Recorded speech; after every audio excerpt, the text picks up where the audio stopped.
में आपको स्वागत है। कैसे हैं बच्चों आप लोग? तो आज मैं एक और वीडियो लेके आया हूँ जिसकी एप्लीकेशन ऑफ ट्रिग्नोमेट्री की। मैंने इससे पहले आपको बच्चों इसकी पूरा बेस बताया था, पूरा इसका इंट्रोडक्शन बताया था। तो पार्ट 1 पार्ट 2 बताए थे। अब ये पार्ट नंबर 3 होने वाला है, जो कि एक्सरसाइज नंबर 9.1 करने जा रहे हैं। तो बच्चों जो एक्सरसाइज 9.1 है ना, उसको अच्छी तरह से अगर आपको देखना है ना, उसको समझना है, तो आपको पहले मेरे पार्ट 1 और पार्ट 2 को देखना पड़ेगा, तभी आपको ये समझ में आने वाला है।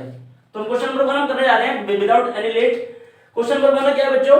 A circus artist is climbing a 20 metre long rope which is tightly stretched and tied from the top of a vertical pole of the ground। एक वर्टिकल पोल बनाते हैं बच्चों, वर्टिकल पोल है और यह है ग्राउंड।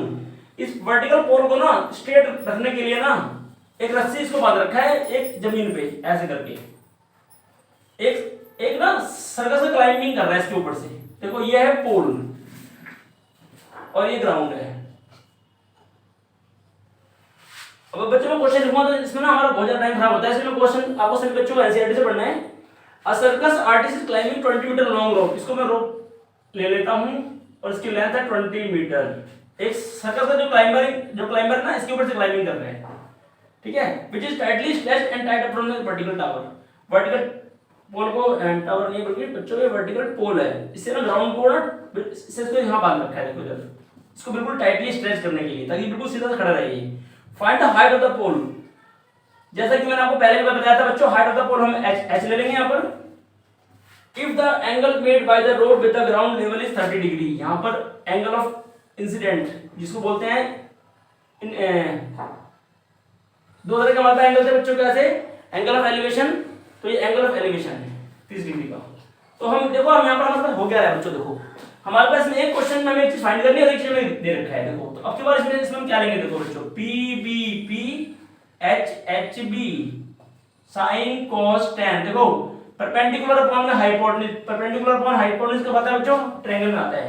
तो पहले एक काम करते हैं बच्चों, इसको हम लिख लेते हैं let the height of the pole is equal to h metre. Length of the rope कितना है बच्चों? यहां लिख लो लेंथ ऑफ द रोप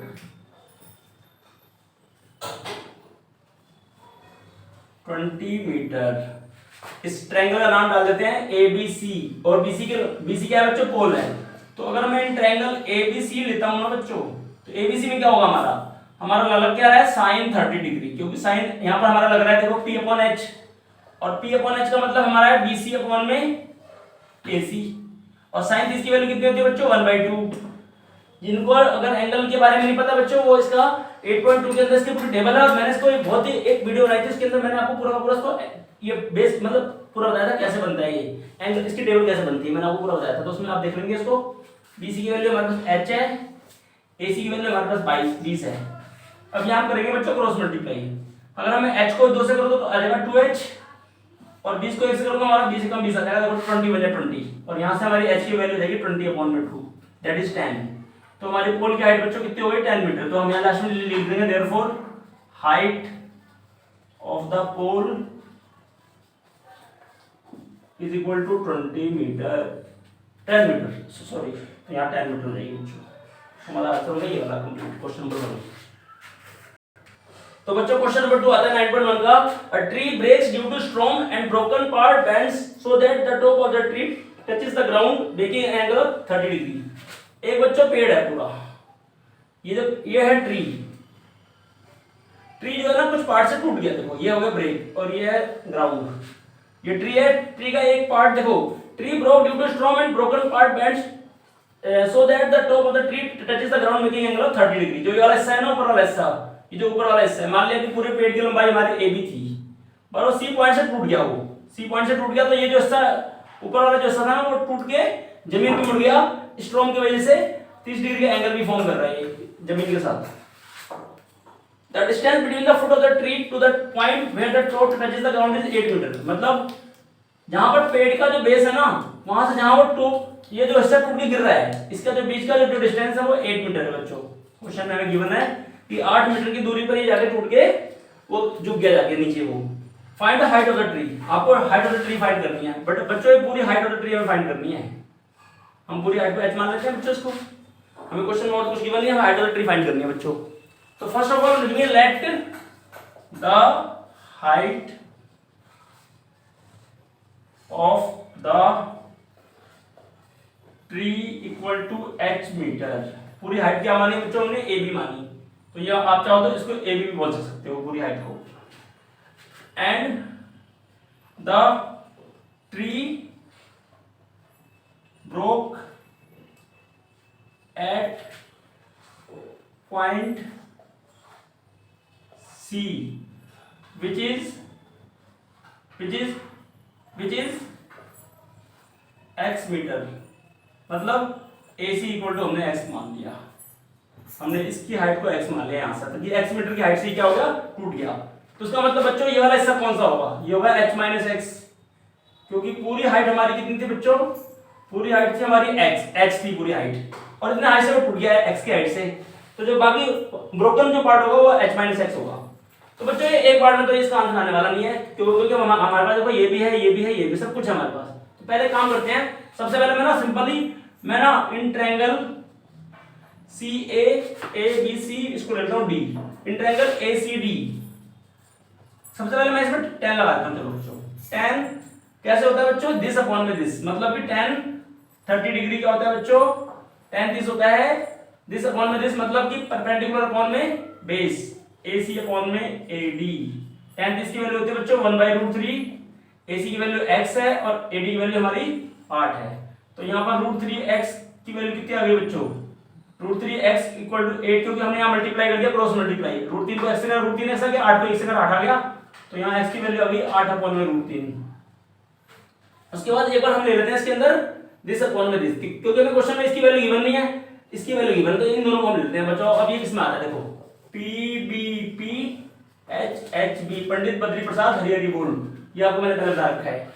और हमें देखना है कि ये बेस अपॉन हाइपोटेन्यूज किसमें आता है, देखो बेस अपॉन हाइपोटेन्यूज देखो साइन के बाद cos में आता है, cos में हम इसको यहां cos ले लेते हैं। देखो cos 30 डिग्री, cos 30 डिग्री की किसके इक्वल होता है बच्चों, cos 30 डिग्री होता है बच्चों यहाँ पर हमारा बेस अपॉन हाइपोटेन्यूज के, जो कि AD अपॉन में BC हो जाएगा।